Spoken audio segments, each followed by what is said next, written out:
Have you ever noticed how good anti-war films are so dark and dreary and sad and depressing? There's a reason for this, a good one, in fact, and we're going to talk about it and why it doesn't have to be this way, and how that relates to Golden Kamuy.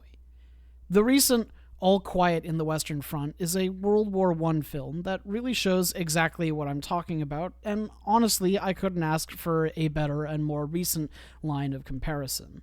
Anti-war films and shows have always had a troublesome history of either failing in conveying their themes or accidentally accomplishing the exact opposite and boosting enlistment rates after they're released instead of having the intended negative effect. One of the biggest examples of this being Full Metal Jacket. In fact, I bet a good portion of you watching this had no idea that movie was intended to be anti-war. I certainly didn't. I was introduced to it as a kid by my Coast Guard veteran father who loved the movie, and had also never seen combat. The channel Storytellers has a video covering this in depth titled Destroying the Old Lie, What Makes a Film Truly Anti-War. A video mostly about All Quiet on the Western Front and it being a rare example of a true anti-war film. To paraphrase, it's difficult to make an anti-war movie because most stories still feel a need to conform into a traditional story and characters we root for.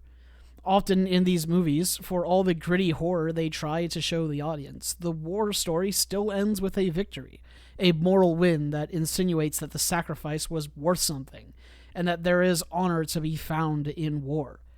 Saving Private Ryan had a great anti-war representation at the beginning during its horrific depiction of D-Day, and completely drops this aspect as the plot of the movie kicks in, and instead of pulling Private Ryan out of war, they end up voluntarily fighting on the front lines and becoming war heroes. Storyteller asserts in his video that by contrast, All Quiet in the Western Front shows war at its most gritty and nihilistic, showing the true horror of propaganda fooling young men like the main character into joining the war. The main character does this as an act of patriotism and to earn honor, only for them to die a completely meaningless death at the end of the movie in a battle that accomplished nothing, specifically because even though a peace treaty had already been made between both sides in the war, they opted not to announce it right away and let their soldiers continue shooting and killing each other just so that it could be announced and taken into effect at a more dramatic and thematic time. There was no honor in this resolution. No grandiose self-sacrifice for the greater good, no meaning behind the protagonist's death. And that's exactly the point, and what gives meaning to the entire movie. But I'm not here to talk about how All Quiet on the Western Front succeeds in being anti-war where others of its kind fail. As I mentioned, Storytellers does a fantastic job of that already. Instead, I bring it up to make the point that as fantastic as the movie is, it will never be something that will be seen by the masses, because by nature of its theme, it lacks the appeal of the stories everyone loves, the struggle and fights between ideologies and hero's journey. How many of you watching this video have seen All Quiet on the Western Front? Now how many of you have seen Iron Man? It's easy to forget that Iron Man is about a rich dude's journey to realizing that making weapons is bad when he solves the issue by making a super weapon better than anything he's ever built. But this time, it's okay because he's in control of it. This isn't to say that these kinds of movies are bad. There are hundreds and hundreds of examples of fantastic and incredible stories that follow this exact format. But it is to say that not everyone goes to the movies or watches TV with the intention of purposely watching something that makes them sad, depressed, or angry. And that's the kind of experience that you'll get from All Quiet on the Western Front. As a result, the majority of people who watch movies to more be entertained and not take away messages and deep literary themes will be much less inclined to watch All Quiet in the Western Front and miss out being exposed to the message behind it. There is nothing wrong with watching movies purely for entertainment. But I think it should also be said that this is the most common way people view movies or television, or at least the most common reason that they want to watch movies or television. But this does create a problem, because if someone wants to make a story ripe with themes of anti-war, the success of All Quiet on the Western Front, and specifically what makes it different to other anti-war films, makes a kind of argument that a piece of media can't be anti-war and also have heroic characters fighting against villains, can't have goofy, cartoonish gags, can't have fun, over-the-top action scenes between good guys and bad guys, and can't have meaning in the character's success and failures. But here is the argument I instead want to put forth. That it is possible to have your cake and eat it too. That it is possible to have all of these things and still have strong anti-war themes. And I'm going to talk about how I think this has been achieved by Golden Kamuy.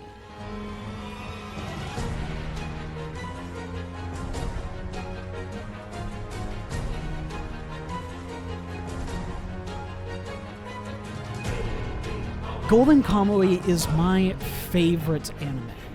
Its genres include historical fiction, action and adventure, drama, and cooking, of all things.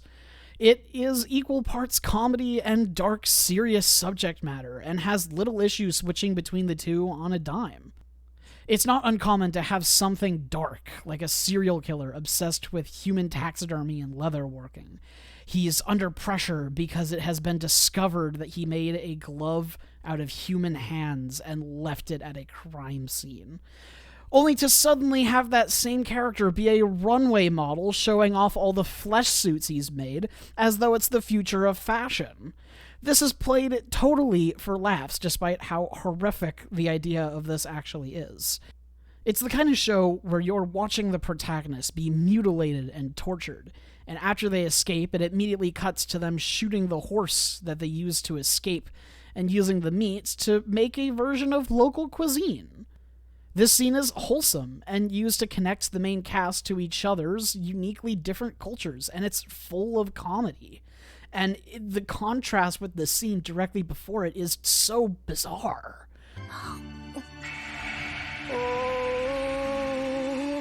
Certain aspects of the show are very bizarre for something with anti-war themes, and it's because, although the show does have anti-war messaging, it's not a war show.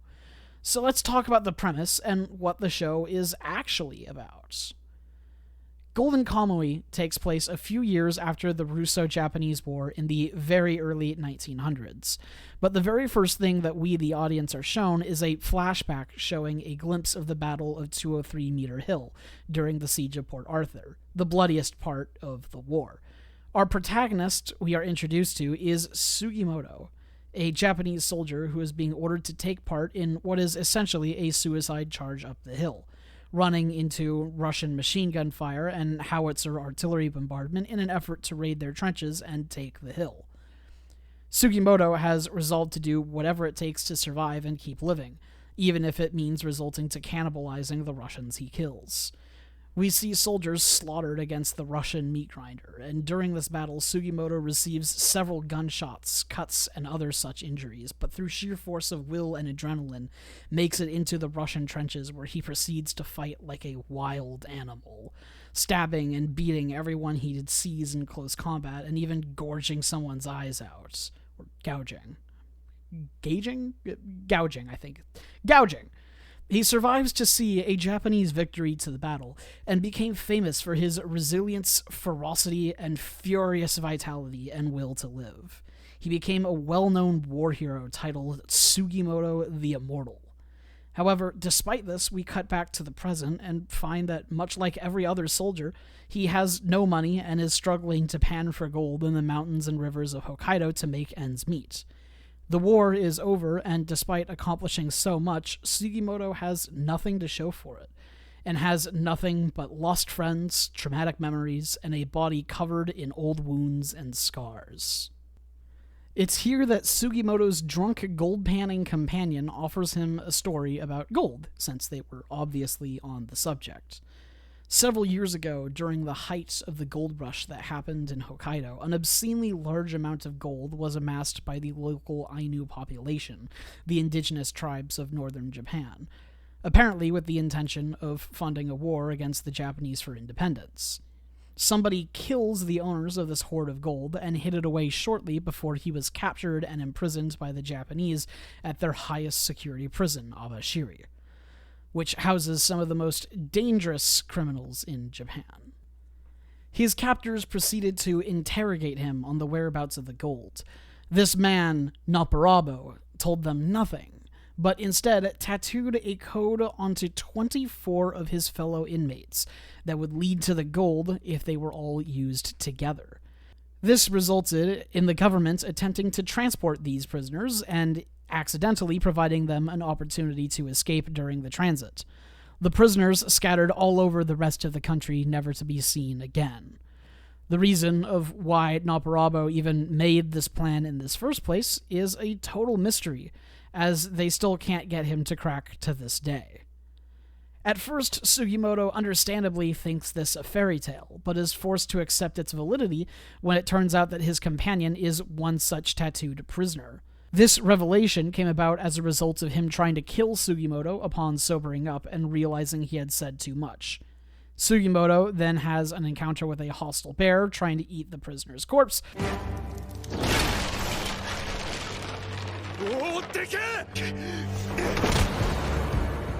Yes, the man actually tried to punch it. He's a fucking mad lad. And meets an Ainu girl named Ashirpa. He tells her the story of the tattoos, and she reveals that her father was one of the Ainu that was killed for possessing the gold when Naparabo was taken prisoner. They further come to the realization that the tattoos are actually meant to be skinned off of the prisoners' bodies in order to use the code, further adding to the mystery of Naparabo. They agreed to work together, finding the prisoners and the gold. However, as you might expect, dangerous tattooed serial killers aren't the only thing they have to worry about, as there are two other factions also out for the prisoners and gold. One being one of the last remaining samurai who wants to trigger a war and bring back the Ezo Republic, and the other, far more relevant faction for this particular video's discussion is the 7th Division, a segment of the Japanese military led by Lieutenant Tsurumi. The 7th Division are completely comprised of veterans and hardened soldiers from the siege of Port Arthur, and it was them who took the brunt and most of the casualties on the ground, including the Battle of 203 Meter Hill that Sugimoto took part in. And just like Sugimoto, they returned to their country to little in the way of reward or compensation. Feeling like they were left in a world that no longer needs them, Tsurumi instead intends to lead the 7th in finding the gold in order to fund necessary weaponry to perform a coup and take down the Japanese government and replace it with a military dictatorship focused on treating veterans right and compensating families of casualties of war. Through the 7th Division, we get a group of characters who survived and won a war for their country, only to get almost nothing for the pain and torture they went through, and are trying to find meaning and justification for their suffering. They are trying to attain what they believe they are owed and deserving of for the hell they experienced. And they believe in Tsurumi, both in his ideas of a military dictatorship and in him as a leader. One thing that's important to Tsurumi's character is that he is insane. Publicly so. Like, the man is actually crazy and not right in the head. A fact that is fully acknowledged and understood by the people who voluntarily work under him. His head was struck by shrapnel from a howitzer during the siege of Port Arthur, and tore out a chunk of his brain, miraculously not killing him. He is possibly the most cartoonish of all the characters in this show, being shown a tendency to bite whatever is put in front of him,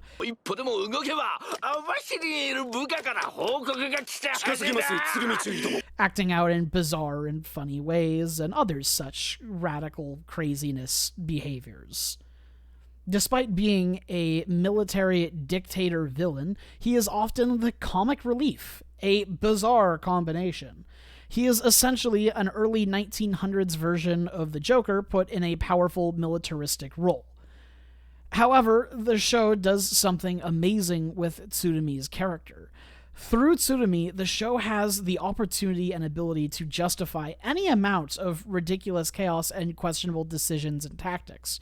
They can make him do literally anything for the story and simply pull the Tsurumi is crazy card whenever there needs to be justification for any of his actions. Instead, however, Tsurumi's craziness is treated instead as a secondary character trait, and is almost exclusively played for comedy. 戦争が道民の仕事を生む。戦争が起き続けなければいられなくなる。まさに戦争中毒。If you think this is weird and kind of messed up, I have a whole section later where I will talk about this and why I think it works, but I get how you can see that that would be quite negative at a first glance.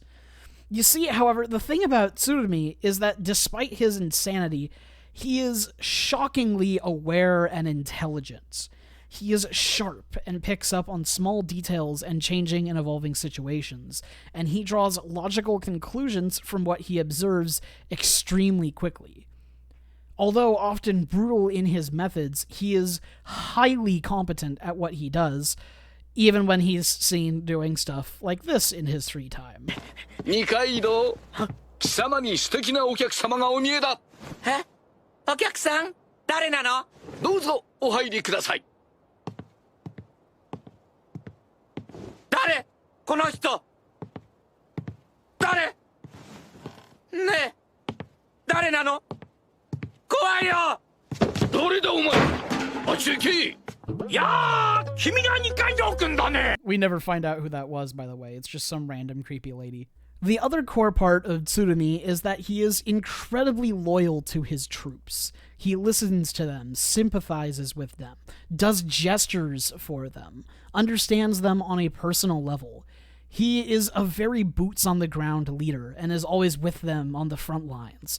He cares for his troops and their problems. This is a necessary part of his character if we are to believe that this coup is about getting what the 7th Division deserves for their sacrifice. It also shows why all of his soldiers willingly love him and will follow him even fully aware that he's not right in the head. He is a natural leader, and his soldiers are as loyal to him as he is to them.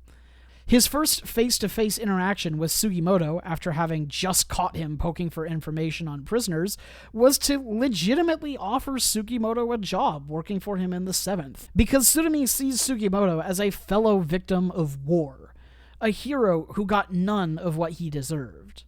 Sugimoto refuses this request because of his own sense of loyalty he's built up with the Sherpa at this point, and it's only after the refusal that Tsurumi acknowledges him as an adversary and resorts to other methods.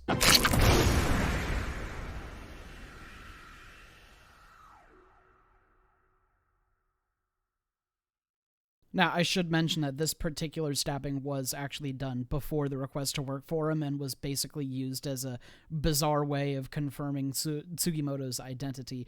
However, most of the beatings he takes are off-screen, so. The Battle of 203 Meter Hill is the crux and focus of a lot of characters and their stories and states of mind. Despite not being a war story, the war is always in the background and informs the decisions of everything that happens, since almost half the characters in the show are veterans from that particular battle. To this end, a Sherpa represents to Sugimoto an image of innocence. She is one of the very, very, very few people who hasn't killed anybody else in the show at the beginning of it, and she is neither a soldier from the war or a deranged serial killer with a map to a mountain of gold that everybody is looking for tattooed to their body.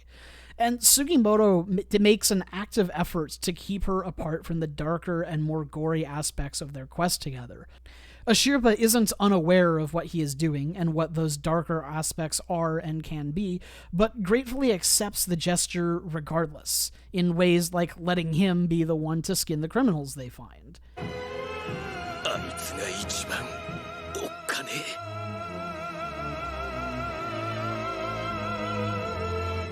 お前のきらめき忘れないぜ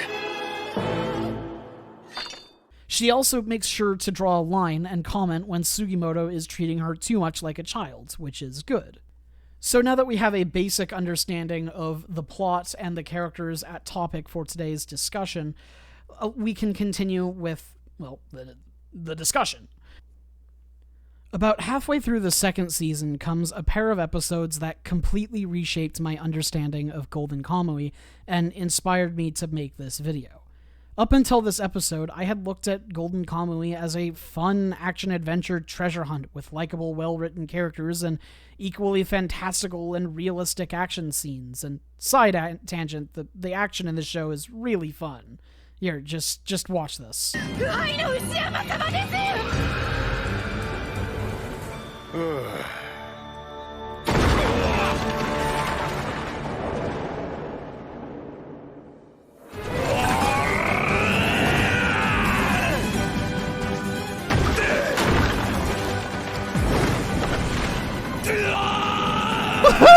Did you see that? That man just tried to do a judo throw, but the guy reversed it into his own judo throw. Holy shit! Don't know what came over me.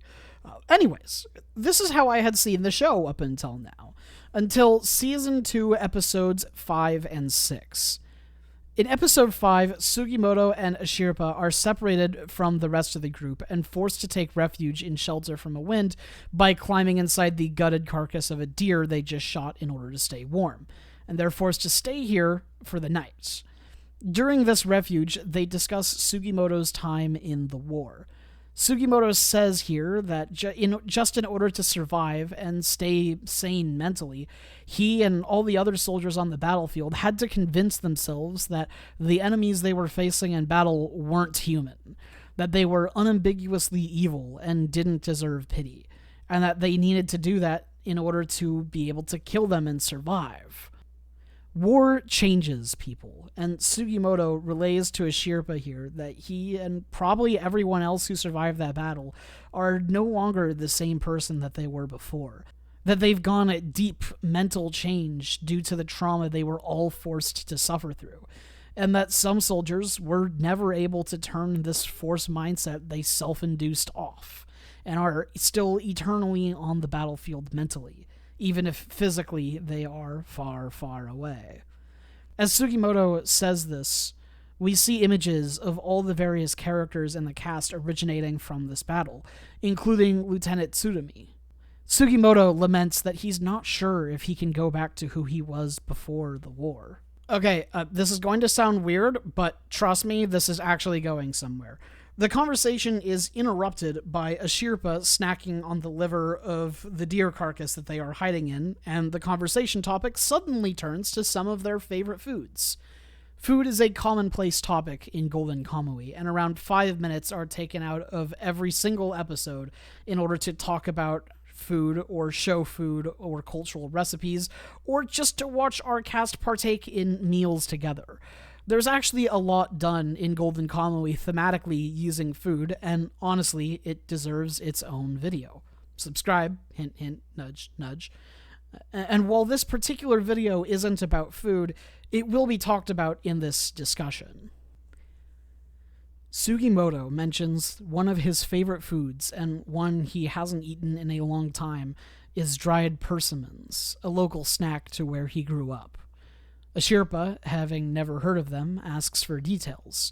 The framing and tone of the music returns to the melancholic and sad tones it displayed during the earlier parts of the conversation, as Sugimoto laments that because persimmons don't grow in Hokkaido, he hasn't eaten one since before the war.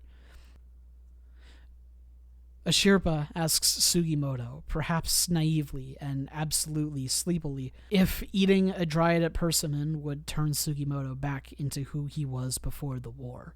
Sugimoto, hearing the question, offers no immediate answer as tears well up in his eyes, and we get a short flashback showing a younger, smiling, and unscarred Sugimoto enjoying the dried persimmons with his friends he grew up with.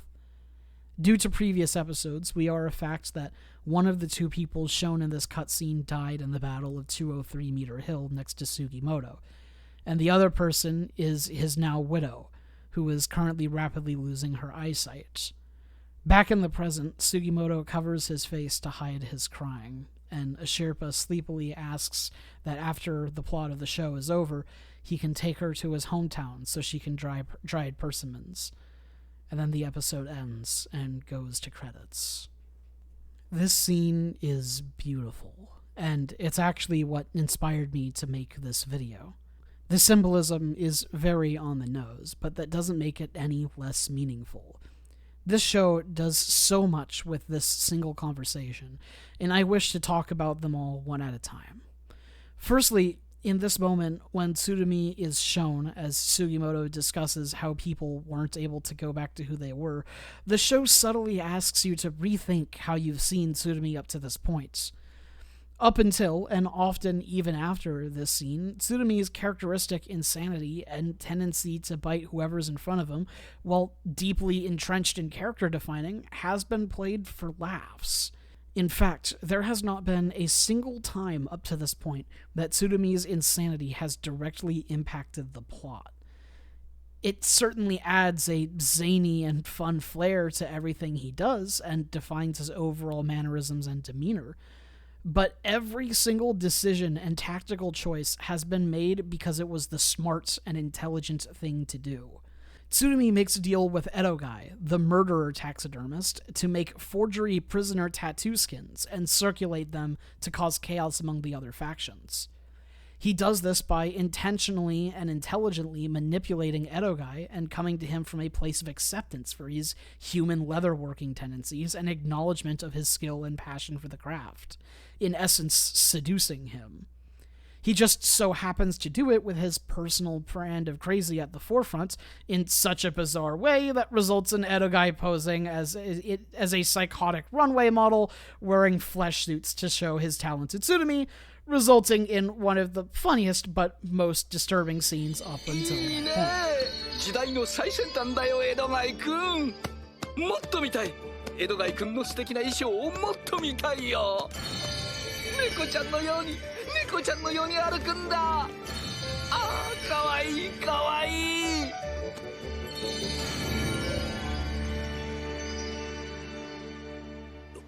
何なのだこれは。 Importantly, Tsurumi, although seemingly defined by his insanity, is largely, in fact, more so defined by his intellect and emotional intelligence, with his tendencies being played for laughs and spectacle. But you would be forgiven for not even realizing this aspect of his character until this episode, when the show suddenly makes you rethink how he's been portrayed until now. Should you really be laughing at the antics of a clearly capable and emotionally intelligent person like Tsurumi for doing the things he simply can't help as a result of an exploding ordnance tearing off a chunk of his head and permanently scarring him? Is it funny or sad that Tsurumi plays with real miniguns and makes gunshot noises like he's an 8-year-old? Up until this point in the show, we haven't seen Tsurumi's backstory, and don't know on a personal level just how different he was now compared to before. But Tsurumi tells us in his very first scene that his tendencies stem from his head wounds. 失礼。砲天回線での砲弾の破片が前頭部の頭蓋骨を吹き飛ばしまして、たまに漏れ出すのです。そもそもせ。鶴見、血迷ったか。前頭葉も少し損傷してまして、それ以来カッとなりやすくなりましてね。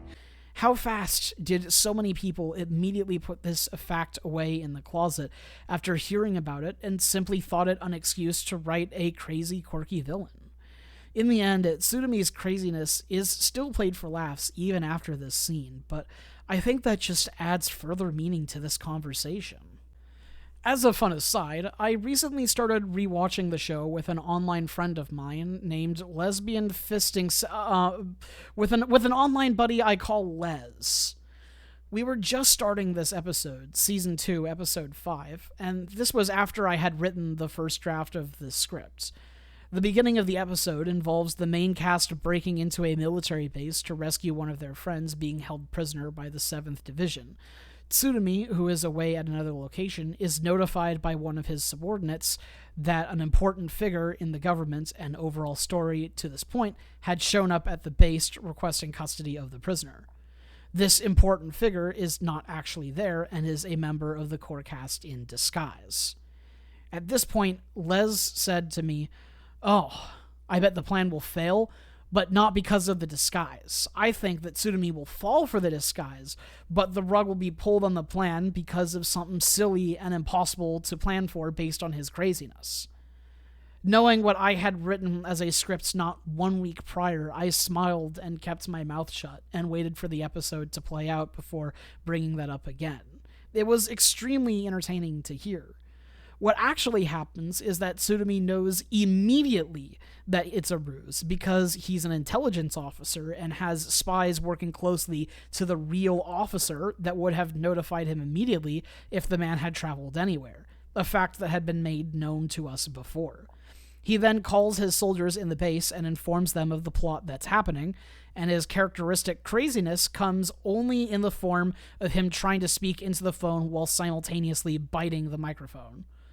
The soldiers react to the situation swiftly, and the plan immediately goes to shit, resulting in someone in the main cast's crew getting shot in the head and dying, with another being heavily injured by 2 bullets.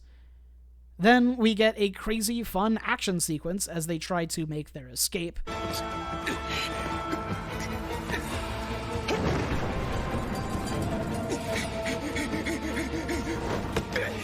And after they get away, but are still being hunted by the 7th, Sugimoto and a Sherpa get separated from their group, resulting in the heart-to-heart that this video is about.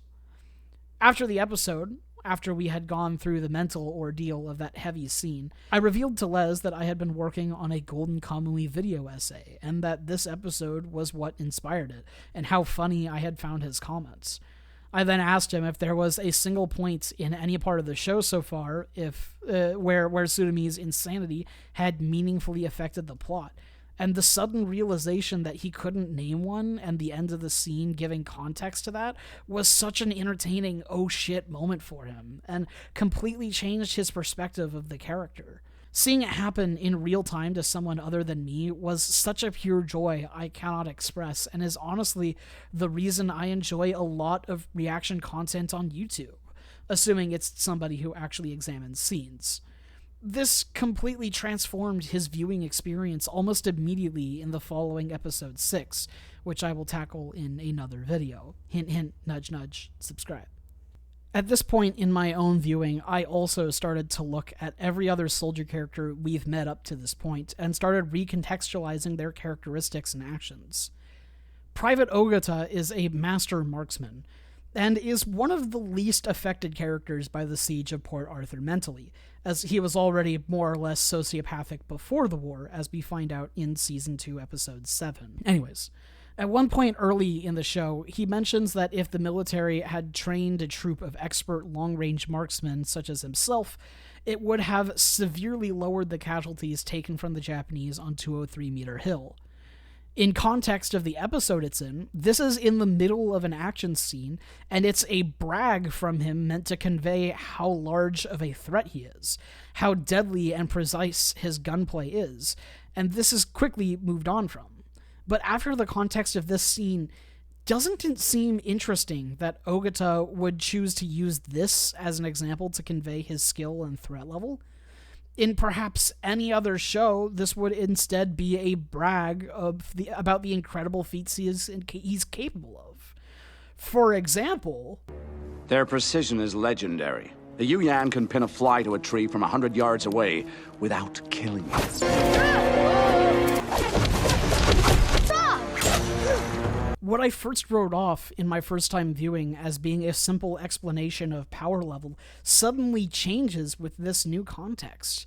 It matters a lot that Ogata, a sociopathic murderer who killed his own brother purely out of curiosity about what his dad's reaction would be, chooses to describe his skill level not by how impressively and far away he can kill people, but by how many of his fellow soldiers could have been saved if there were more people like him. It's a subtle nod to the original fact given to us that the government did not care about the 7th, and failed them both in preparation and compensation. Side note, I realized during editing, he actually does also make a point about how he can precisely blow somebody's head up with perfect accuracy at 3 times the distance that most people start to struggle with his gun. But the fact that he still made the point he did is still, a thing. So I think the point still stands. I started seeing little stuff like this everywhere as I watched, and it completely changed my view of the show. The other character greatly showcased in this scene is, of course, Sugimoto himself.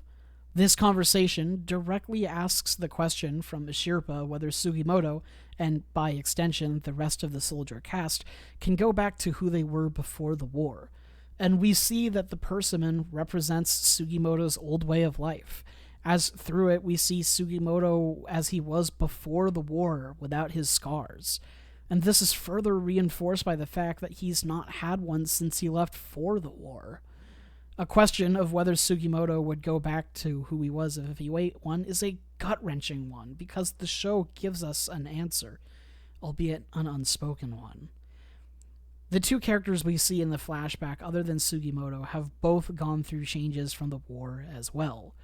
Specifically, one of them is fucking dead, and that is pretty permanent and irreversible.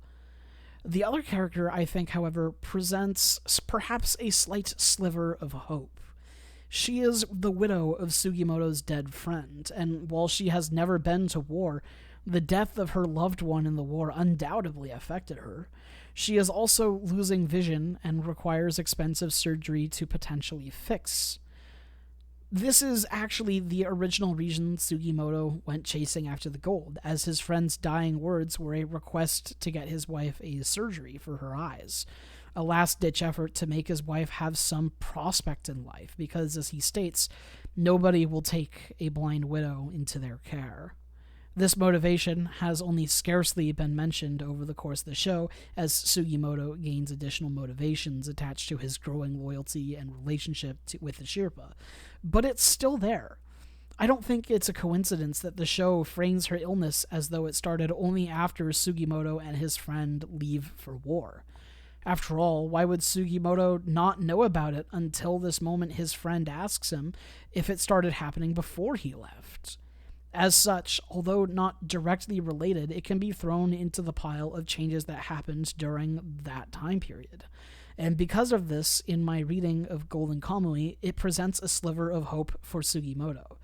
That, of course, even if it's impossible to go back to the way it was before, it's impossible to bring his friend and her husband back from the dead, and it's impossible to erase the things he did to survive during the Battle of 203 Meter Hill.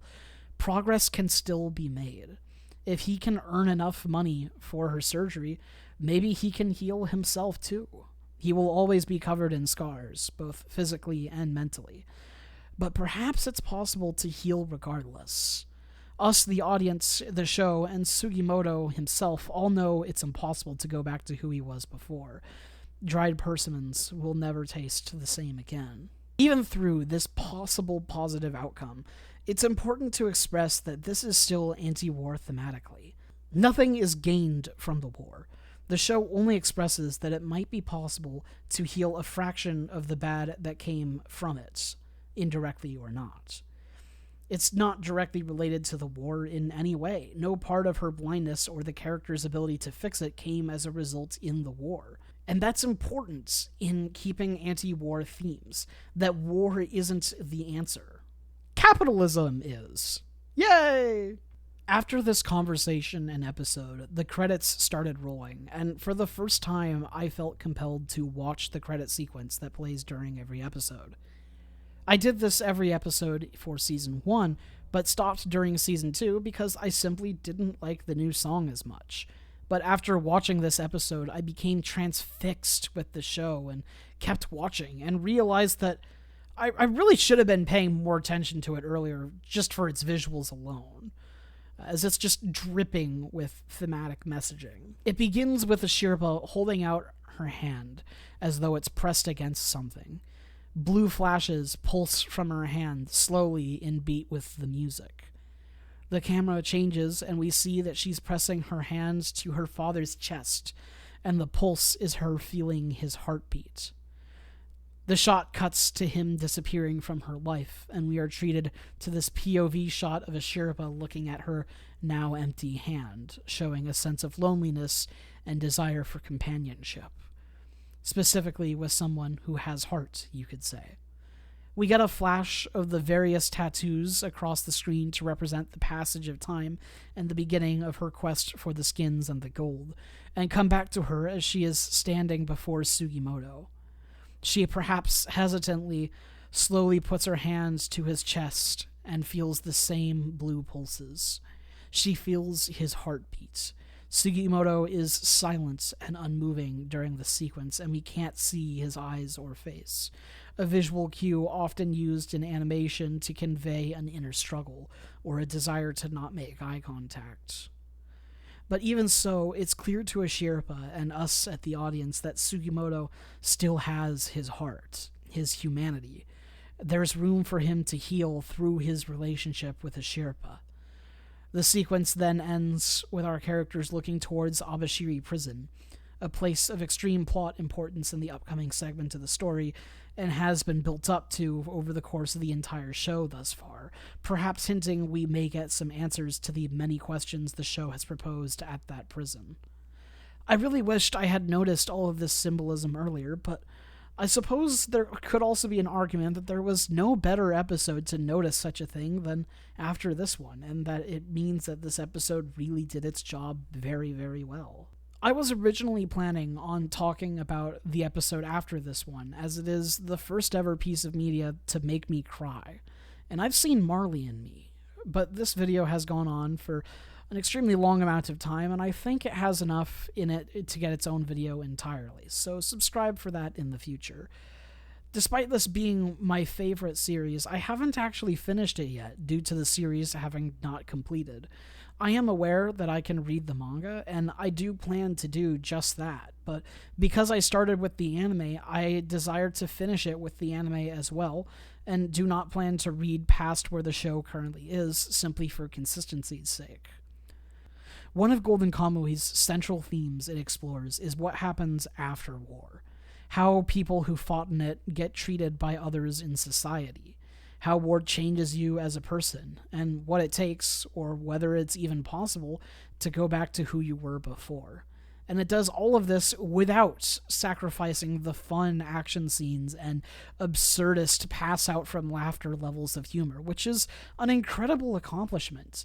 It manages to take the serious themes and subject matter in anti-war stories while keeping the fun and action-packed story it's going for, all without accidentally glorifying warfare and making people want to enlist, such as Full Metal Jacket. In that regard, I think Golden Kamuy actually keeps a far larger amount of mainstream appeal in the anime community than All Quiet in the Western Front does for the general public who watches movies. And it makes a great argument against the All Quiet in the Western Front position. The only reason Golden Kamuy isn't more popular in mainstream is because of this stupid fucking CGI bear. Hello everyone, thanks for watching. This was my first attempt at a longer form video essay. I know it's probably not as long as I think it will turn out to be, but I thank anybody who watched it this far. This is, after all, the first video on the new channel. Thank you so much for watching. I really want to make more Golden Kamuy content, as it's just such a meaningful show to me, and thank you so much for watching. Goodbye.